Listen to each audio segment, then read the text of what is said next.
Okay, I want to make a video for the Odd New Zealand 4-hour trade that I put out last night on Facebook. Um, I got out of this a bit earlier than I expected today. I was actually going to let this thing run, but I looked at some stuff on the daily and it kind of concerned me. So I did call for us to get out a little bit early on this today. And I'm going to show you why. But first of all, let me show you the trade setup. Looking at the 4-hour time frame, you have a major level over here. Why was it major? Because when we hit this level on January 29th, we saw it move from 109.60 all the way down to 105.70. You're talking a 400 pip move. Because the area was such a dramatic reactionary area, you better know that when we come back up to retest it the first time around, it's going to absolutely get a reaction. There's no way price is going to blow through a level like that after a move like that. So that's why I was willing to short up here. My shorting level that I put out on Facebook was 109.60.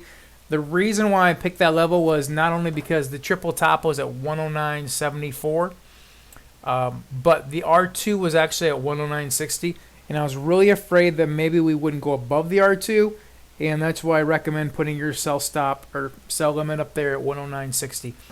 So that's where I'm getting that level at. We did end up going to retest the exact highs, which was 109.75. So you could have got a little bit better price than what I got on it. But nonetheless, we had a pretty good entry here. Why did I get into the trade? Okay, first of all, like I said, you had a very big area over here, 109.70-ish, from this top. The other thing that I want to note here is this. If you look where your moving average is at, you're going to see we are 1, 2, 3, 4. At that time when this level hit around noon today, we were about 5 bars away from the moving average. And if you take my course, you know exactly what that means. So for that reason, I was able to enter the trade with great confidence. And as you can see, we did go up about 10 pips higher than what we entered at, and then it came right back down. The other thing I want to note here is the reason why I recommended taking some profits down to the 109.30-ish level, 109.20. I actually should have alarmed you guys a little bit earlier, but 109.30 for 30 pips. You could have got out. I sent the alarm out right around here. You could have got out when it came down a little bit lower. You could have got out for up to 40 pips. I know some of you guys got into the very highs here, so some of you guys could have made 40 to 50 pips. I personally made around 30 pips on it, but I was actually going to let it run, but because of some patterns I'm seeing on the daily, I think we may have more upside, so I wanted to take all risk out of the trade. But the reason why I got out of that level is this. I want to show you this right here. Okay, anytime you have a huge move like this, where my cursor's at, the first pullback to the opposite band, you're going to get a reaction off of, and normally it's going to go to the other side of the moving averages, which would have been right up here, which would have been where we entered at. That's why I recommended getting out part of your position at that level, because news was coming out, and I knew news would probably pop it up to the other side and stop us out for break even, which it actually did. But anyway, to further illustrate my point here, anytime you have a big move like that, the first hit on the moving average is going to be a bounce level. Let me show you here. This huge move right here, way outside the moving averages, first bounce back, you hit the lower moving average, and then you continue to move. Another huge move, you hit your moving average, it bounced to the other side. This case here, again, we hit the moving average, bounce back to the other side.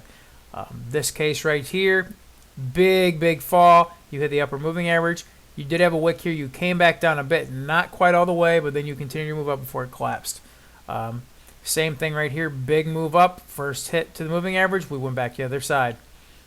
Same thing right here, big move up, pull back to the moving average, and then we attempted to hit the other side, came close, not quite, but you can see it happens over and over. Again, big move down here, first hit of the moving average, come back to the other side. So anytime you have a huge move like that, beyond the moving averages, a big power move like that, just keep in mind that your first hit is going to be a bounce level. Almost every single time you're going to get a bounce off of that. So that's why I would recommend taking profits off of that.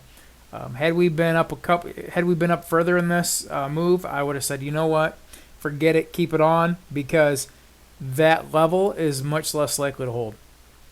So But because this was the first hit after the big move, yeah, we needed to take some off there because chances are it's going to take us back up to the top, which is exactly what it did. So just keep that in mind. That's why I took profits on the Audnzd New Zealand at the level that I did today.